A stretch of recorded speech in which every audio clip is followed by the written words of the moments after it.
जब आत्मा सुकून ने निहार को पूरी तरह अपने वश में कर लिया तो सबको लगा अब उसे कोई नहीं बचा सकता। लेकिन तभी रूही ने दिखाया सच्चे प्यार की ताकत। घाटू श्याम बाबा के आशीर्वाद और तांत्रिक बाबा की मदद से रूही ने निहार को सुकून के वश से मुक्त किया और हमेशा के लिए बुराई का अंत कर दिया। सुकून ने निहार को अपने साथ ले जाकर वहीं पुराना खेल शुरू कर दिया, वहीं घर जहां से उसकी आत्मा जन्मी थी। निहार पूरी तरह उसके वश में था। सुकून जो कहती वही निहार करता, और इसी वश ने ऐसा काला चमत्कार किया कि रतन की दुनिया उजड़ सी गई। जब निहार और रतन घर से निकले तो रास्ते में सुकून वहां पहुंच गई। उसने निहार को फोन पर जो आदेश दिया निहार ने वही किया, क्योंकि वह पहले से ही सुकून के नियंत्रण में था। निहार ने बिना कुछ सोचे समझे गाड़ी मोड़ी और अचानक की गई उस हरकत से रतन के पैरों तले जमीन खिसक गई। रतन गाड़ी के पास फिसलकर नीचे गिर पड़ा। चोट इतनी भयानक थी कि उसे संभाल पाना नामुमकिन लग रहा था। किसी पिता के लिए अपने बेटे के हाथों इस हालत में गिर जाना, वह दर्द केवल रतन के दिल ने ही महसूस किया। सुकून ने ठंडी नजरों से निहार को देखा।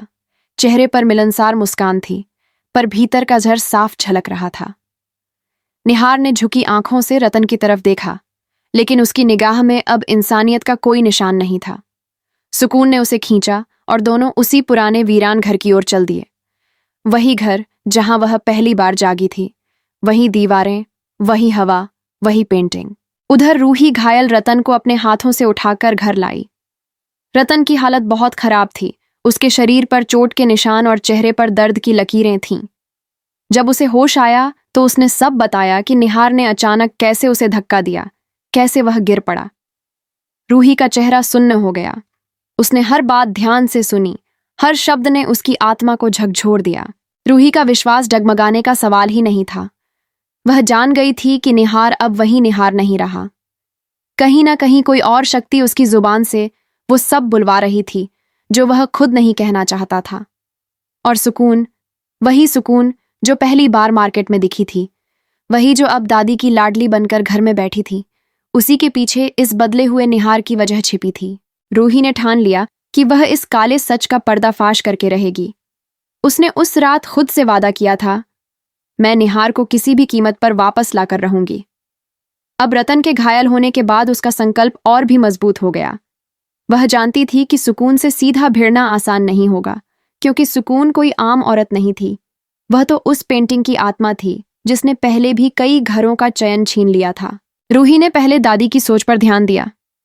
दादी तो अब तक सुकून को अपने मन की बहू मान चुकी थी। रूही ने दादी से प्यार से बात की, उन्हें अकेला नहीं छोड़ा, लेकिन हर बातचीत में सावधानी बरती। किसी भी टकराव से पहले दादी का विश्वास जीतना जरूरी था। उसने दादी को नरम लहजे में समझाया कि निहार का व्यवहार असामान्य है और यह किसी बीमारी या थकान का परिणाम हो सकता है।